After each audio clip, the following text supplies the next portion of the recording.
Welcome back to Secrets of Buried Stories. For centuries, Paris has been celebrated for its beauty, its art, its vibrant life above ground. But beneath the cobblestone streets lies a vast, silent antithesis, a labyrinthine network of tunnels holding the remains of over 6 million souls.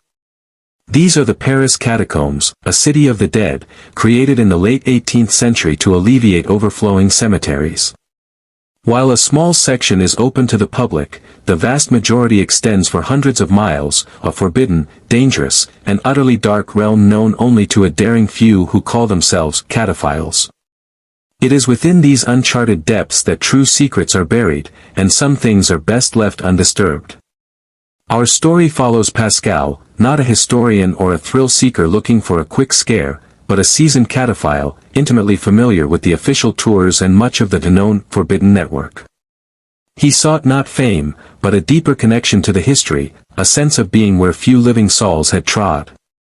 He navigated by memory, by subtle changes in air currents, by carefully drawn, illicit maps shared among the community, and by the sheer, terrifying practice of not getting lost. But Pascal was looking for something legendary, even among cataphiles, a rumored section said to be cut off centuries ago, deeper and older than the main ossuary network, potentially predating even the repurposing of the quarries. Whispers called it the veins of stone, a place where the tunnels weren't just bone-lined passages, but something different, something wrong. Pascal had found cryptic markers, subtle discrepancies in old quarry maps compared to the bone-filled reality, enough to suggest this hidden area was more than just a myth. One cold night, he descended through a hidden manhole cover, disappearing from the living city above. The air grew cold and damp instantly, carrying the pervasive, dry scent of bone and earth. His headlamp beam cut a lonely path through the oppressive blackness. He navigated the familiar tunnels, the silent, watchful skulls staring from their intricate arrangements, a constant, unsettling reminder of the millions around him. The sheer weight of the earth above, the countless dead below and around him, was a physical presence, a pressure on the air and on the mind. Hours passed. He followed a series of increasingly obscure markers, squeezing through narrow passages that felt as though they were trying to close in on him, wading through flooded sections where the water was unnaturally still and cold. The silence of the main tunnels gave way to a deeper quiet, broken only by his own breathing, the splash of his boots, and a faint, low hum that seemed to come from the very rock itself. The temperature dropped further. He found the entrance to the veins of stone, just as his map suggested, a section of wall that looked solid but yielded to pressure, revealing a tunnel that wasn't lined with bones. This passage was older, rougher hewn, the rock dark and glistening, not with water, but something viscous and metallic smelling. The air here was heavy, carrying that strange hum and a faint, unsettling whisper that seemed to swirl just beyond hearing, a multitude of voices speaking in an unknown tongue. Pushing deeper, the tunnel twisted unnaturally. The hum grew louder, resonating in his teeth. The whispers intensified, no longer just ambient sound, but seeming to press in on his mind, disorienting him, injecting thoughts that weren't his own, fear, despair, and an intense, alien hunger. His headlamp flickered violently, the beam distorting, bending in ways that defied physics.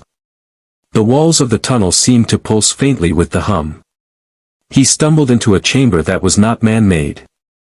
Vast, cavernous, its walls smoothed and shaped by something other than water or tools.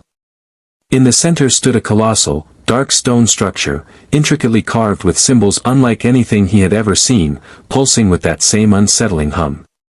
The whispers here were deafening, a cacophony of unknown voices and raw, suffering emotion, seeming to emanate from the stone structure itself.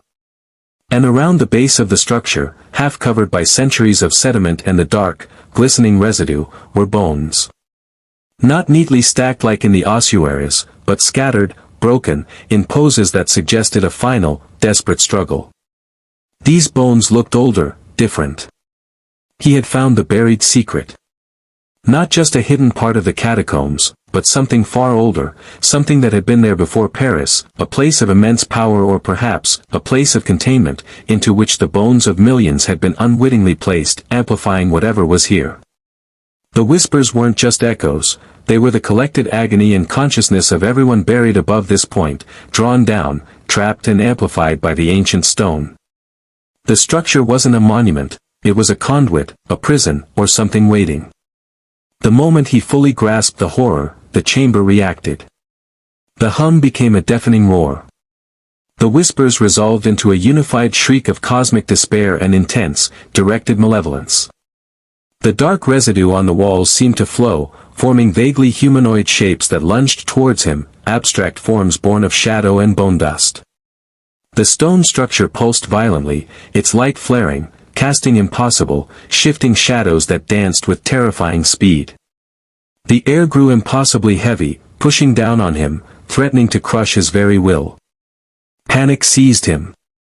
There was no thought of exploration or discovery, only a primal need to escape this place that had consumed millions.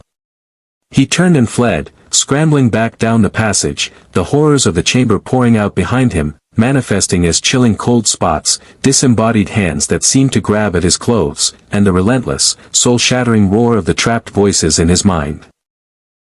The tunnels themselves seemed to shift, the walls feeling closer, the path ahead twisting and changing. He was lost, not just geographically, but within the horrifying, bone-filled consciousness that now permeated the deep earth. Fighting disorientation and sheer terror, guided only by a desperate instinct, he stumbled through the suffocating dark, the whispers screaming his name now, promising oblivion, absorption into the countless dead.